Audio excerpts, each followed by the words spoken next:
Yo, what's going on, boys? This is Grim Reaper bringing you One Punch Man 166. Now listen,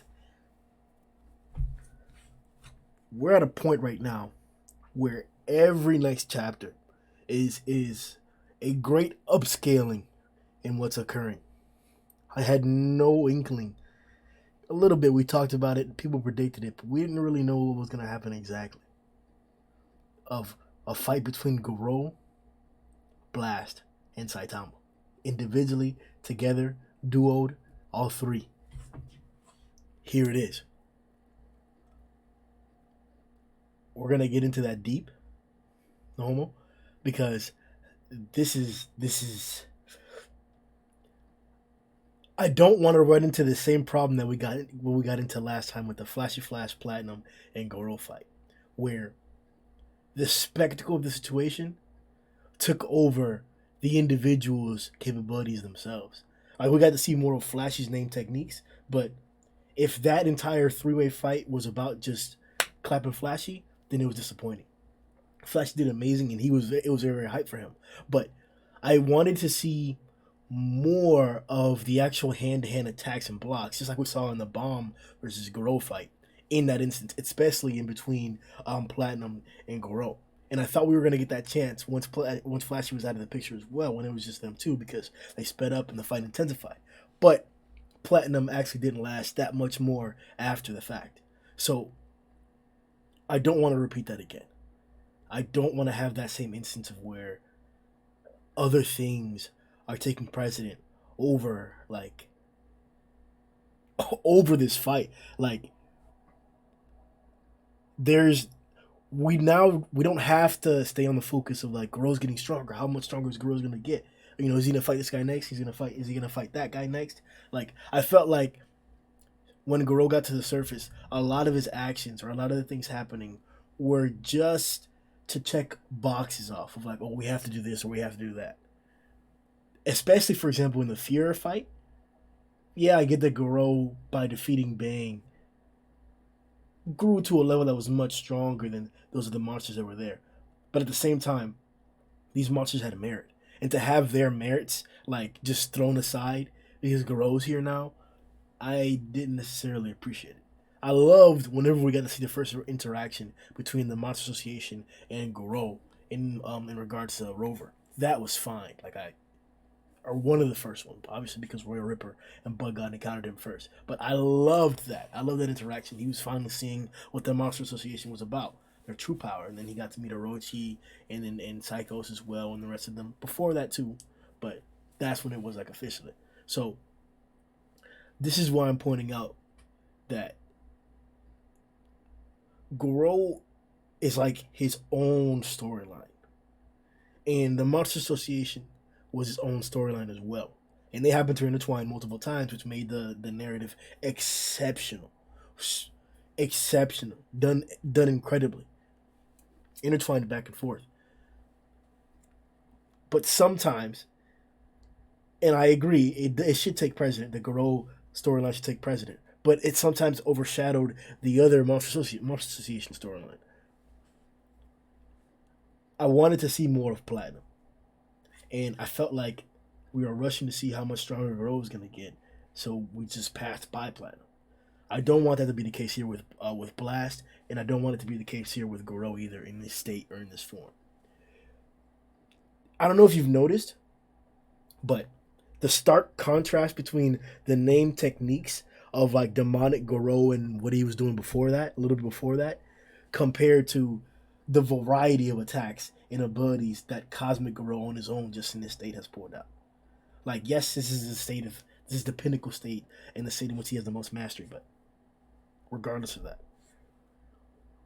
there's so much potential in a Blast versus Saitama versus Garou fight. Especially because last chapter, Blast proved that yes he can and yes he will and he is capable of holding his own. He's not just going to get clapped. He's not just going to get tossed aside. And it's even plausible. And I think the end of this chapter is alluding to the fact that Blast is going to be the one to take care of the collateral damage in this class that's about to happen. He's going to be the one to ensure that the Earth is not destroyed. Whether that means teleporting them to a different location before they actually impact and then the great release of energy, whether it's containing the release of energy or whether it's sending all the energy through like a portal so it goes somewhere else. Whatever he does, whatever the case may be, or encasing them inside of like a little big ass portal thing or dimension, whatever he does to get the explosion out of there, whatever he does, he's going to be capable of at least countering or taking action against a clash between Kate, an enraged Kate, it seems like, and Cosmic.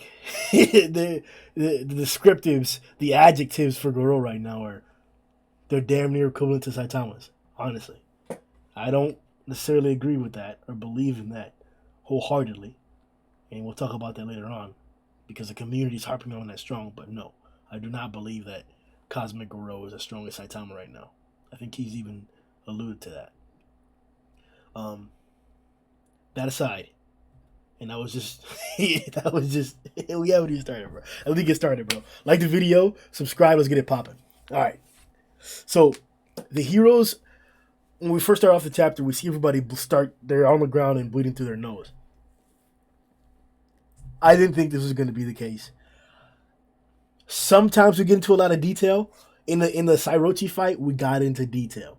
We got to see like the effects of these attacks. Like we actually cut the earth, and I was so worried about it because I didn't want it to be a scenario to where we were just gonna disregard the fact that like, hey, you cut the earth. What about the after effects of that? But we saw the after effects of that, and even Tatsumaki in combat was able to deal and mitigate with those after effects while also fighting. So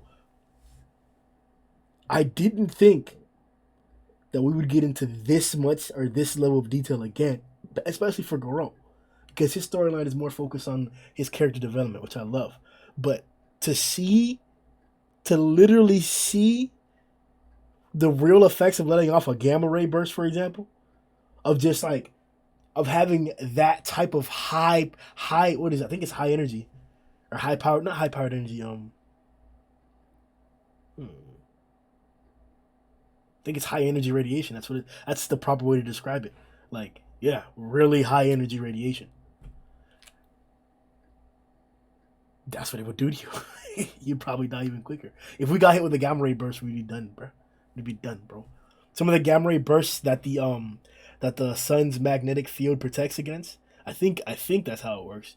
The sun has a huge magnetic field in the solar system, and that helps protect like a lot of the local planets, or some of the local planets, more so inwards and lesser outwards, from like the crazy strong radiation that's in the outside of the solar system. Like once you leave the solar system, even before that, there's a bunch of different checkpoints actually. The farther you get away from the Earth, from the center of the Earth, where the radiation like just spikes crazily, spikes. But once you like leave the solar system indefinitely, then yeah, it also spikes, and you get into like, I'm not an astronomer or an astrophysicist, but I'm not that. I'm just saying, like, I love the detail that we're going into now.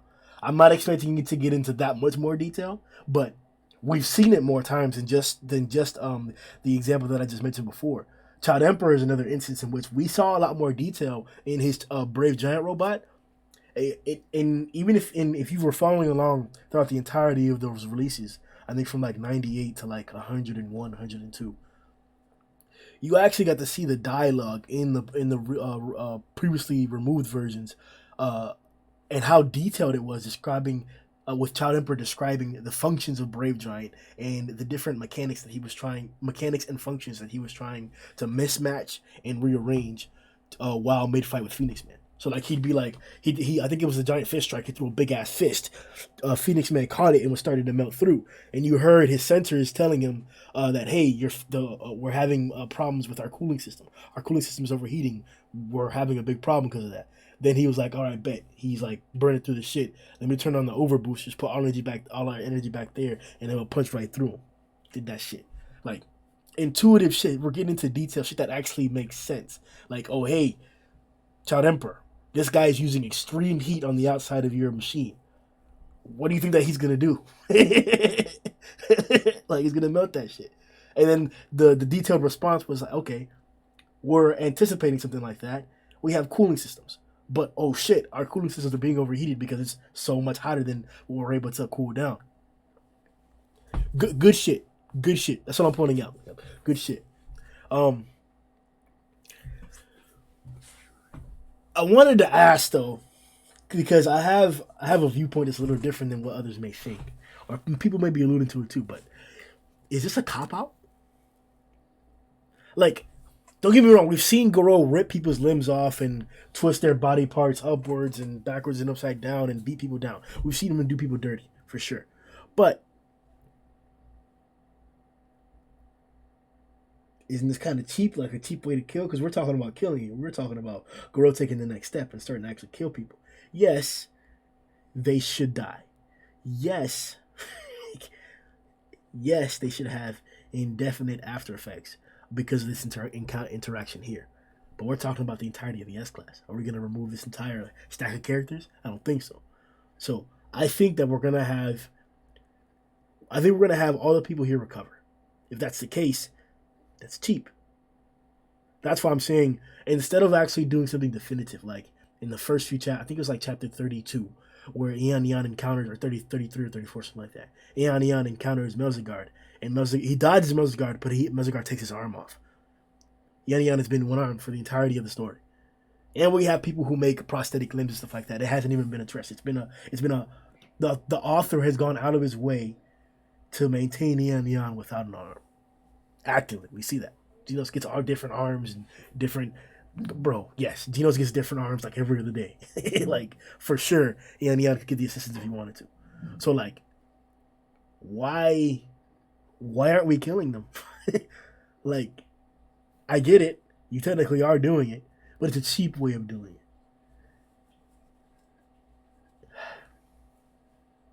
That's really all I can say. Like, I'm accepting it, and if the after effects are actually lethal, then okay, good. Then it's going along what I anticipate or what I would like to happen. But if not, bro, if they're gonna get back up, then what, I don't know what you want me to tell you. Um, so Bang says that Garou is being controlled. But Blast comes out of nowhere, teleports out of nowhere, he's like, hey, you're being controlled by God. Which, I don't know if you noticed or not, Bang actually said, huh? So there's some more expansion of the storyline there in the plot that I think may intertwine with Saitama later on, if God isn't resolved in this arc. We know that Bang knows about some of Saitama's power, that he's crazy strong. But yeah, so let's see how that comes into play. Not the strength of Saitama, but the knowledge of God was controlling Garou. That God was controlling Garou. How that comes into play after the fact, if we don't defeat God this arc. We pointed out in the podcast previously that it's peculiar that God's intentions and God's goals happen to align with Garou's. Because to me, it's always been iffy as to what he was saying. He wanted to show people fear, but this is different.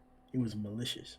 And now we get more context to the reality of God's influence. So could we go as far back as the question homeless? Like, homeless. Why were you talking like that? Why were you talking about killing all of humanity? Because we saw in the flashback that he was doing that as well.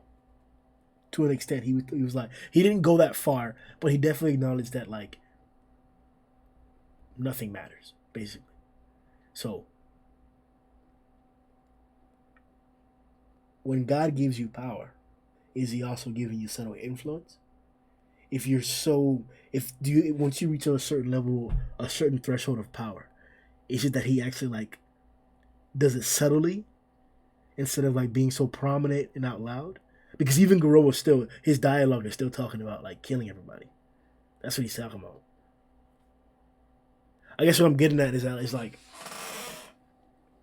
he's not physically controlling Garou's body, it doesn't seem like. I think Garou is telling the truth that he doesn't think that he's being controlled, but he's being influenced. 100% he's being influenced, and wrongly influenced. So is that what happens whenever God gives you power? Is that why everybody else has this similar dialogue that we've been piecing together from all the way from Vaccine Man to now? Um,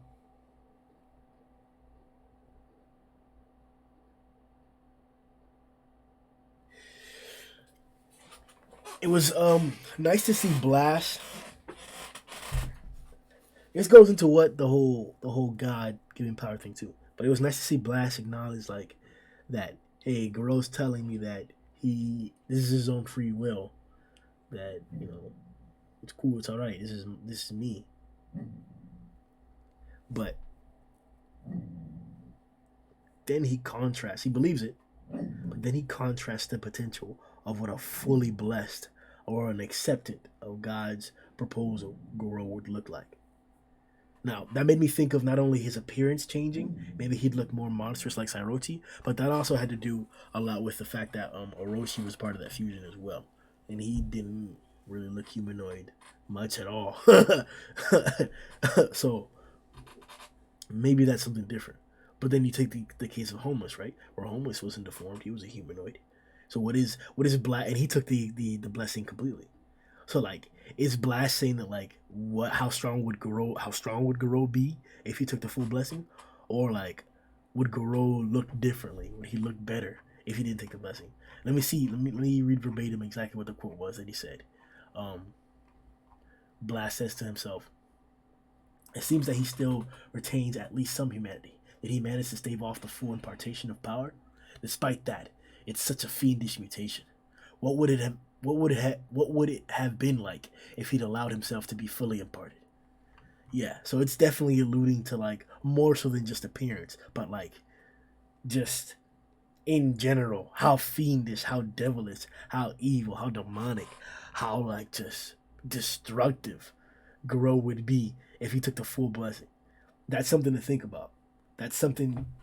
That's something to actually, because something that people haven't addressed, and I don't think we should address because it's gonna kill the hype.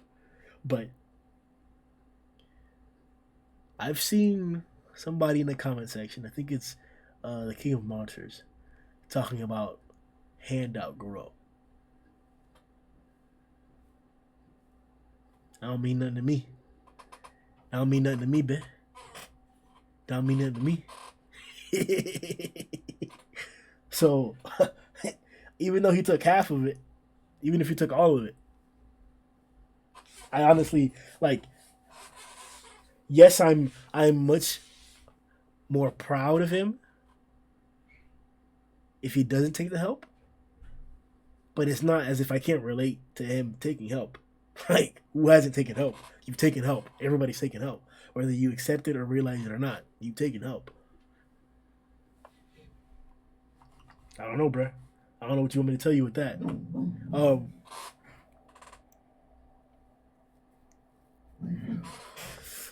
um, so another question I also ask in regards to the whole blessing of God in Garou.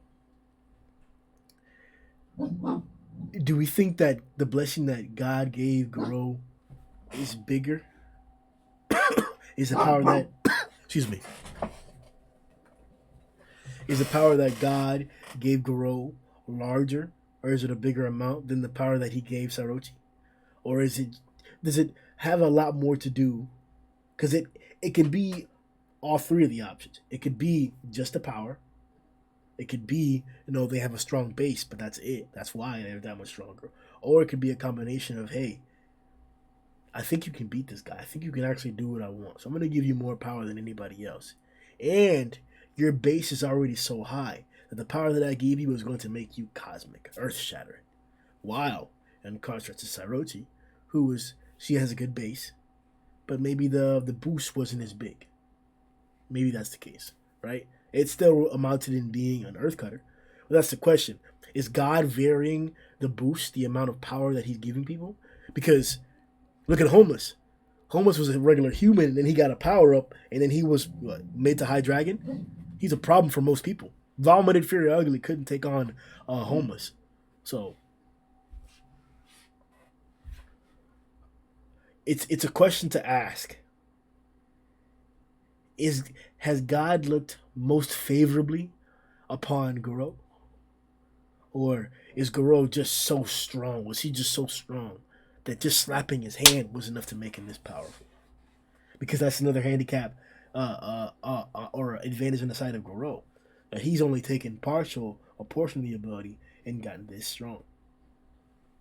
way, way, way stronger than any of the other ones. And people would even argue and try and converse or discuss whether demonic Garou before this blessing was able of beating Tatsumaki. We can debate that. I don't think so. But if that's the case, then maybe Garou, maybe it is all base. Maybe God doesn't look most favorably upon Garou. Maybe the blessing that he gave him was so small.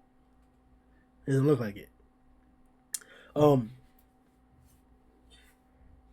Blast also talked about a great battle.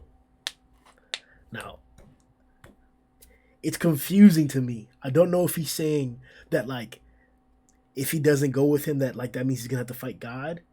Like, I'm just gonna read it exactly through, so you'll get my confusion. I hope he'll listen to reason and come along with me. But if not, it'll be a battle for supremacy. That's right there. It'll be. So if he doesn't come with me, it'll be. So I'm assuming between Garou and Blast. That's what he's saying. For supremacy between two beings who manipulate the reality of the cosmos. So how do you know that he does that? Like, to decide who is right and who is wrong. Yeah, like, why is he adding so much moral, like, weight to this when Garou's barely said anything? All you said is like, hey, man, you're being possessed, bro. Like, stop. Come with me to this different dimension and shit. That's all he's really said. That's why that, to me, that phrasing there is, it seems to mean more. But maybe I'm just overthinking it. That's why I think it should just be Garou versus Blast. It shouldn't have anything to do with God. Okay. So another big question for this chapter. We've seen Blast. We've seen Boros. We've seen Tatsumaki. We've seen Sairochi. We've seen Garou. And now we've seen demonic Garou. And finally, cosmic Garou. We got disaster level declarations from narrators before. Plenty of times. Without Sitch or the Hero Association being there. So let me ask you this question. Why have we not gotten a God level card yet?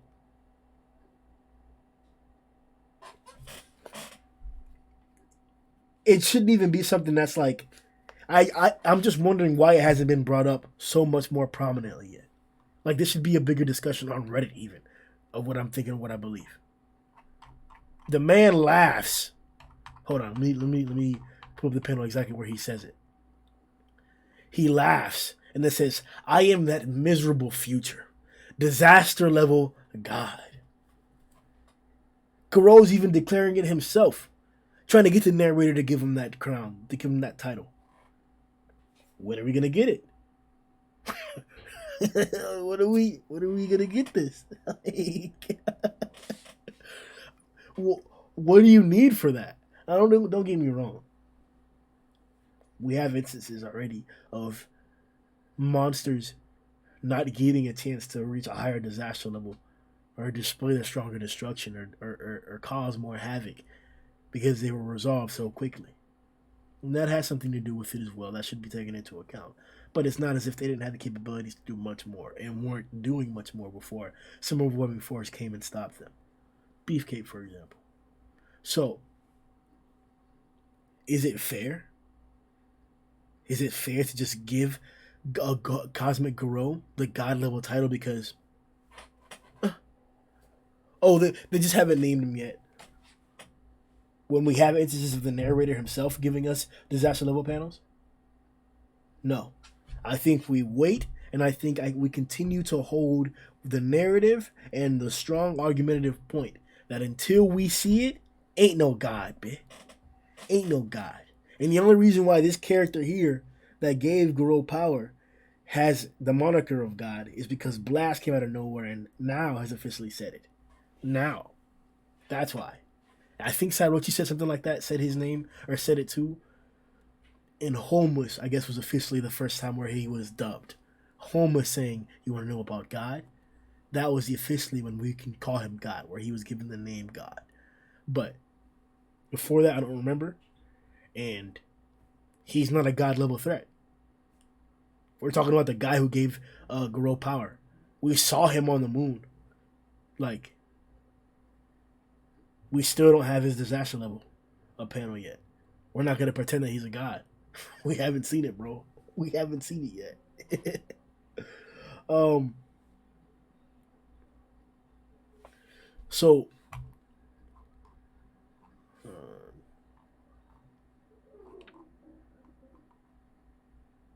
Okay. So there's some more dialogue here that alludes to the possession, blessing, or impartation, as was phrased in the chapter, of God's influence over Garou. This is what gives it away to me in particular. Finish the old man off right here. I'll never see Tario again either. That's how it has to be. For his sake as well. It's as if somebody is talking to Garou. Is he not talking to himself? Well, it would be. Wouldn't it also be just as true to see this as like Garou correcting things, or correcting his mindset, or correcting the thoughts that come into his head, like the portions of dialogue that are in black, for example, where he says, "Finish the old man off right here." I'll never see. Or yeah, right there. Finish the old man off right here. That's how it needs to be, for his sake as well. Those three phrases. That's either God or Garou reassuring himself for when he says, "I'll never see Tadio again either." That seems to be like Garou himself, like the inner Garou. Is this? Am I reading into too much into this again? Like, is this Garou just talking to himself, or is this God telling, "Finish the old man off right here"? What you mean, man? Why would you phrase it like that? Why would you say it like that? How is that not God saying that? Is that Garou telling himself that? I don't know. I don't know, man.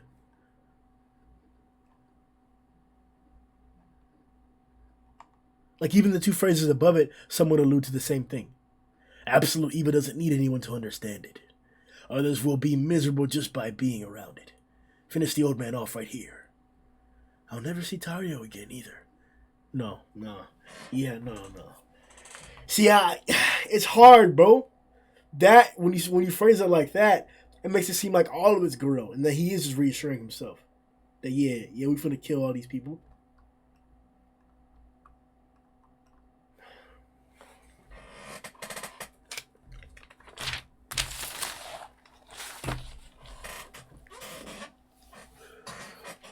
A lot of the podcast is discussing the potential theories and plot points of the story in the manga in regards to what we know, in regards to what we would like to see happen, or what's most plausible to happen, really. We're non webcomic readers, we're manga onlys, so you're only getting that unspoiled perspective. For a while now, we've been discussing and contemplating the relationship, or the end of the relationship between Tadio and Garou. Almost unanimously, we were of the opinion that the catalyst for Garou's change, or maybe even his full marchification, was going to be Tadio's uh, great folly. Like, whether he gets killed, attacked, hurt, whatever it happens to be, Garou sees it, and in response to that, he then goes into berserk mode, or transforms into a monster completely. That turned out to be not the case, and we found a different method in which to monstrify Garou. And then he broke out of that, or got broken out of that, and now we have a blessed Garou. So, it comes under the circumstance of the blessed Garou, in which harm comes to Tadio. Once again, we knew what Tadio's role was going to be in this scheme here. It's not exactly what we said it was going to be. But Tadio is now knocked out on the ground, dying of radiation poisoning. I don't know. I don't know how we're supposed to see that, because the last panel we see here, or the panel we see here, where there's a circle that seems to be like closing in, is Tadio, and he's looking at Tadio. But Tadio's actually on the ground, knocked out. So I don't think Garou is seeing Tadio. He was just seeing him in his head metaphorically. Because as Blast is explaining, hey, all these people here are dying from you being around. And he knows that Tadio is here. Or I would assume that he knows Tadio's here. So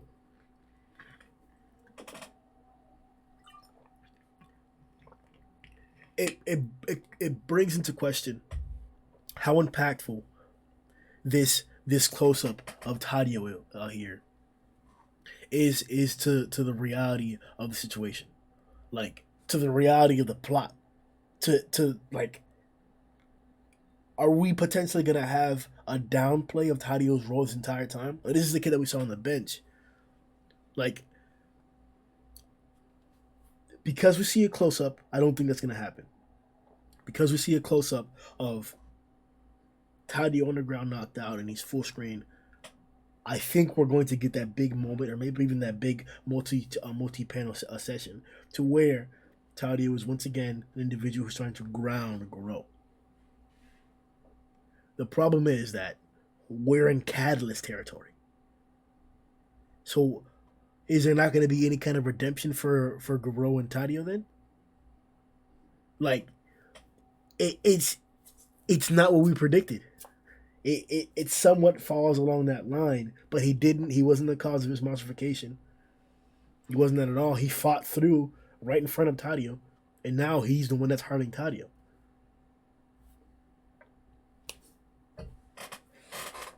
Okay. But what's he gonna do? He's gonna heal him? Can he do that? No. Like, him seeing Tadio on the ground knocked out can only make him go berserk. It's not going to make him stop, which we thought it would be the case. Okay, let's see.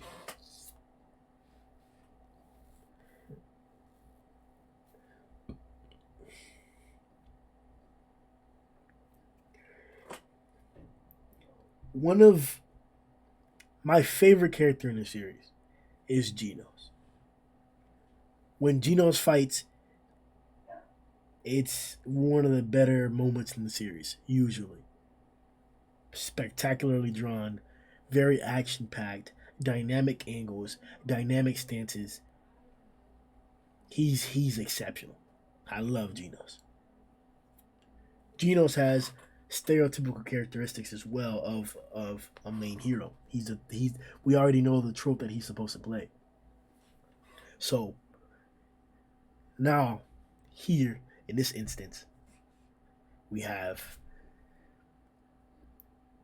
what is his final ploy?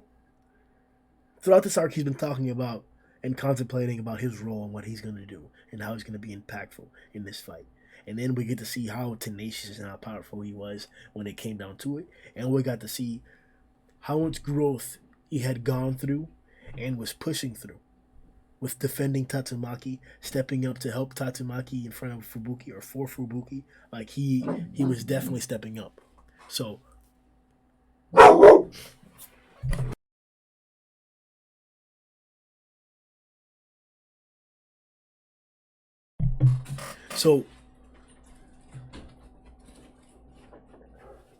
to have him attack Cosmic Garou like this, not only was badass to see, he was moving fast. He got there quick. They weren't expecting it. But it's not out of place. Okay. I would expect this. And he's been doing it the entirety of the arc. The entire time where he's literally lost all his limbs against the Sperm Army. And he was still protecting Tatsumaki. Like, This is characteristic of him. And to have that's the part that bothered me the most. Not the fact that he just killed him. That was pretty bad. But the fact that he mocked him, like, this is not an example of what this arc has been harping about these selfish heroes, self-absorbed, who have no reason to actually be out there doing this stuff. Their causes are not for the well-being of others. It's for their own glory. He is not one of those instances. He does not fall into that category. He doesn't. Demon Cyborg is not that. So it was so disrespectful to have him disregard him like he disregarded Flashy. Like Flashy's that. Yeah, we've talked about this multiple times. Flashy's one of those heroes. It was pointed out by Platinum as well. Yeah, he is in there for the glory or whatever. Genos is not. So to have him grab him by his head like that,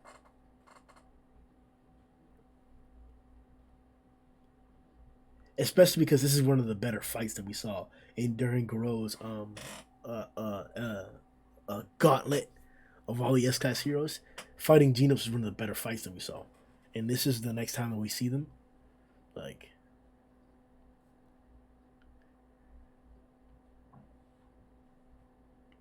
I changed my Discord name to F Garou because of the whole Genos thing. That's the only reason why. This chapter was spectacular. I loved every aspect of it. Like, my favorite part was like when Garou came out of nowhere and it was just copying copying Garou's gravity knuckle in his cannon, in his dimensional cannon or whatever. I was like, like this is too much. This is ridiculous. Like every other panel was something crazy. Oh my god, we haven't even got to that fight part yet. We got to because I gotta get out of here. Oh my god. Oh my gosh. Like man. Okay, so the other important part about this interaction here, besides me not liking Garou because of what he did to Genos here, or what he said to Genos here, but we also get a recall to chapter 83 in the actual Genos versus Garou fight, where I think it's page 42 actually, where Genos, chapter 83, the Cruel Staircase, page 42. And this is when Genos tells him that his strongest disciple is stronger than any monster. And he tells him matter-of-factly. Then Garou recalls this. You're talking about Baldy. Caped. Okay. That makes sense. It makes sense that he would have a disciple like you. Yeah. So I appreciated that. That's what I was looking for.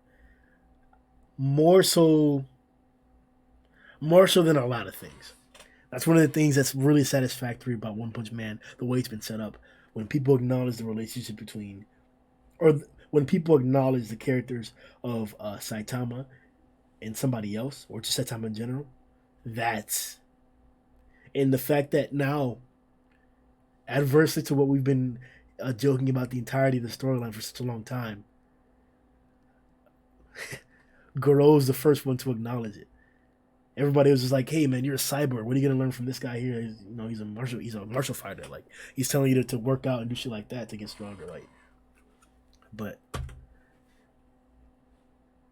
man,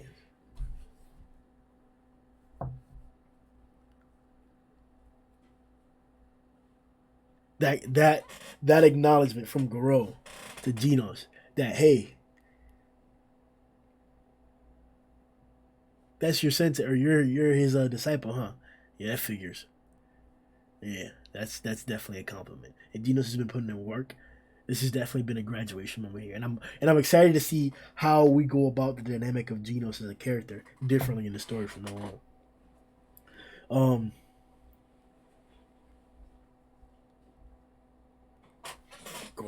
Blast versus Garou.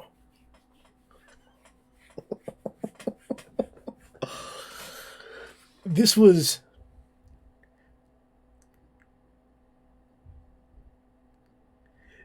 Bomb versus Garou caliber. In regards to seeing every single action of the fight, go rewatch that. Go reread the Bomb versus Garou fight right now while you're listening to this video, or pause it, whatever you gotta do, and you'll see what I'm talking about. You see every kick, you see the action in response to every kick or punch, and then you see how it develops, how the battle develops panel by panel. Not this flashy flash platinum Garou fight thing where they made the constellations where you can't tell who's doing what for a lot of the fight. Separate, two completely different things. That's why. Jeez, bro. Like, jeez. Two completely different ways of drawing out the fights and displaying the fight. The Blast versus Garou, the Blast versus Garou fight was much more similar to Bomb versus Garou. Like the portal scheming that he came out with, I wasn't expecting that, and that was the tougher part of the fight to actually interpret or decipher, because it seems like the gravity cannon from its name looks like an attack. He even Garou even says, "Oh, a force transfer? What a lame attack, or whatever." But no, that's what he calls it, a force transfer. But no, like that's the portal. If I'm looking at it correctly, that's the portal that he gets punched into. Like a Garou jumps up, Blast does a gravity knuckle or the dimensional cannon, and then Garou jumps up to dodge it. It passes him. Then as he jumps up, what he's really doing is entering a portal, and he's coming up out of it, I guess, in front of Blast. And then, or Blast may move, but let's say he's in front of Blast. Then Blast punches him, and he actually gets punched into the dimensional cannon thingy, which happens to be a hole, or he just made a portal there magically, and now he's punching him into the portals back and forth into the portals until there's a loop, and he gets stuck inside of the loop as he's gradually turning the other portal, and he'll close the portal because it'll be perpetually going into one and coming out of the other at the exact same time. So I just read through that. It's difficult to explain. But the strategy he put into the combos, like the strategies. Okay. We don't see it that often. Maybe a little bit with Todd Emperor. A little bit. We've seen a little bit like that from Atomic, like whenever he like attacked and he cut the building or he cut the ceiling during the Black Sperm fight after the fact. Or before, like he did a slash attack, big ass. I think it was a big ass atomic slash or a failed atomic slash.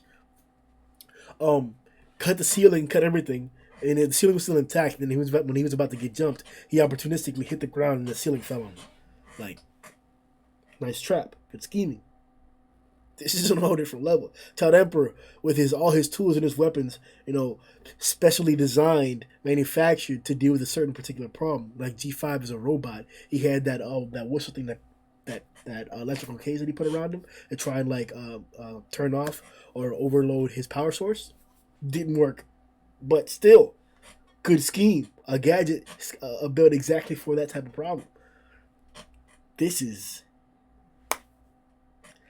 on a whole nother level. Like, I like the way Blast fights. This is tough. This is different. His usage of portals, I haven't seen it used like this. He puts strains to shame, like, because of how fast he is. And I'm expecting more. I would like to see more, but shit. And then like this fight was just crazy every single step. Before he was seeing the attack one time, and then he'd learn it. But like not this fast, not immediately. Like he broke out of it. Look at Blast's face. What? Super surprised, bruh. How did Garou manage to break out of it? In that panel too, right there, the panel where you see like Blast actually shutting it, and then you hear the Garou. That's Garou coming out, bro. Like,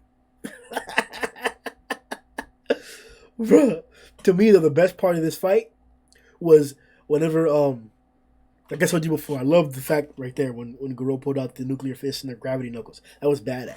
But then Blast's response to that barrage, bro, that Gatling, he literally every single fist, every single one that Garou threw, every single one, he opened a portal for. Literally, bro, he's sitting there, like in the panel here where he's dodging early, he's like, oh my god, bro, with the nuclear explosions way in the sky above. And I think at the bottom of those explosions, you can kind of see like, nah, it doesn't. Those are just clouds. It's hard to tell where they're coming out of, or if the portals are like there, where the portals are exactly. But man, that's badass. That's fucking badass, bro. Like, I'm glad. I'm glad that the next part of this fight was Saitama showing up because.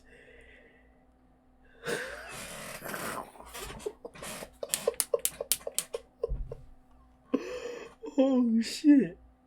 Now, listen. I'm not gonna answer the whole Blast, who's stronger, Blast and Garou thing because I think the story gives some clues towards it, but I feel I'm still undecided. So to address that directly, I see now you're not S class rank 1 for nothing, it seems. But for me, now, you're not even worth my attention. That phrasing, and solely because of his actions after that phrasing, is why I believe that yes, Garou may feel confident against Blast, and he may have the upper hand up against him right now. It would still be a badass fight, and it's still gonna be a badass fight, but it may be he may have the upper hand right now because of that. And he may be stronger in general, not that much, I think. I think they're in the same tier. But because he then proceeds to rip out Genos' core and kill him,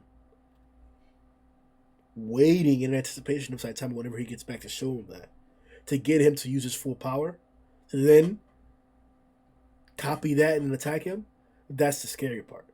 Because even with that phrasing right there we're talking about, Garou is talking about a strategy in which to then become strong enough to beat Saitama.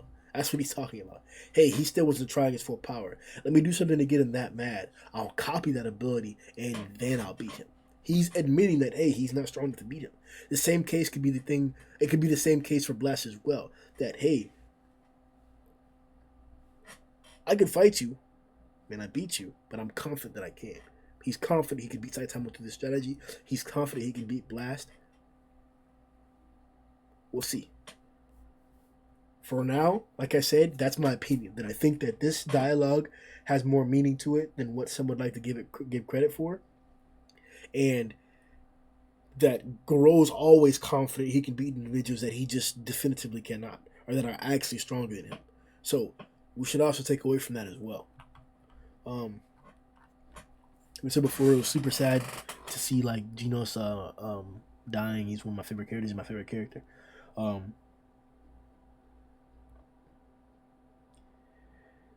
One thing that I wanted to ask.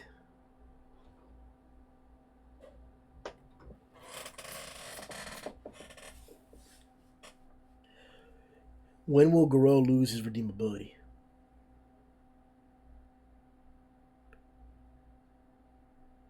Is this enough? Or is he still redeemable in some people's eyes?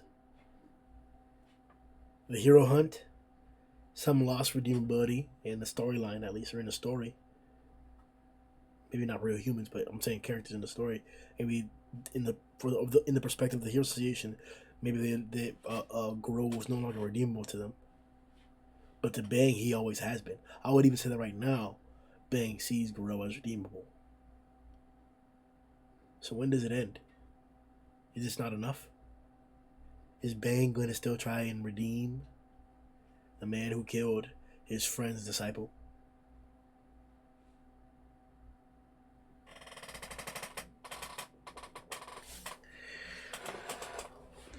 The nuclear rain, or the fallout rain, as they call it, was a badass addition. I didn't know why it was black. I thought it was blood at first, but it was a badass addition. But the best panel of this arc is here. Garou in the center of Saitama and Blast. Who would have thought?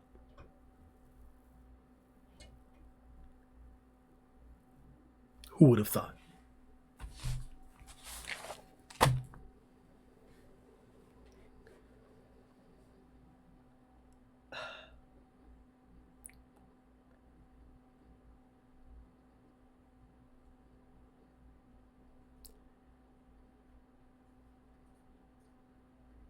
We said 164 was going to be the best chapter ever. We said 165 was going to be the best chapter ever. We said 166 was going to be the best chapter ever. We've said that they were all the best chapters ever. This is a whole nother scale. What's going to happen next is crazy. It's crazy. I wouldn't even be surprised if we get a delay. Like, hey, I'm going to need a whole nother week, bitch. I'm going to need a whole nother week, bitch. If we get that, okay. But we've stepped it up to a whole nother level right here, bro. I'm excited to see page 33 of chapter 166. Man. Enraged Saitama. This is different. This is the effects of Genos. Now, you guys already know how we're supposed to be feeling in experiencing and relating to Saitama's great trauma and sorrow now. The great anger that he's experiencing.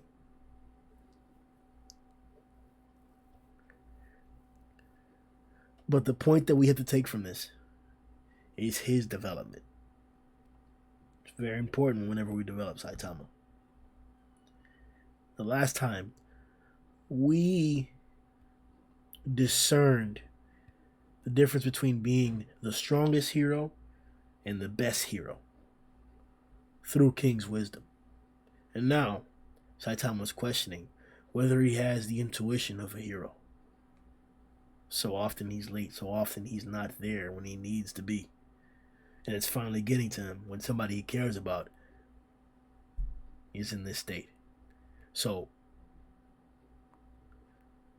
does he lack the intangibles of what it is to be a true hero? Don't all these heroes lack that?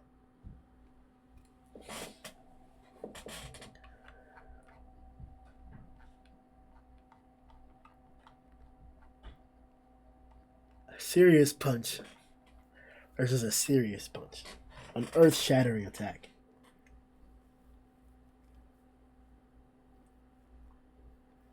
I don't even want to comment, bro.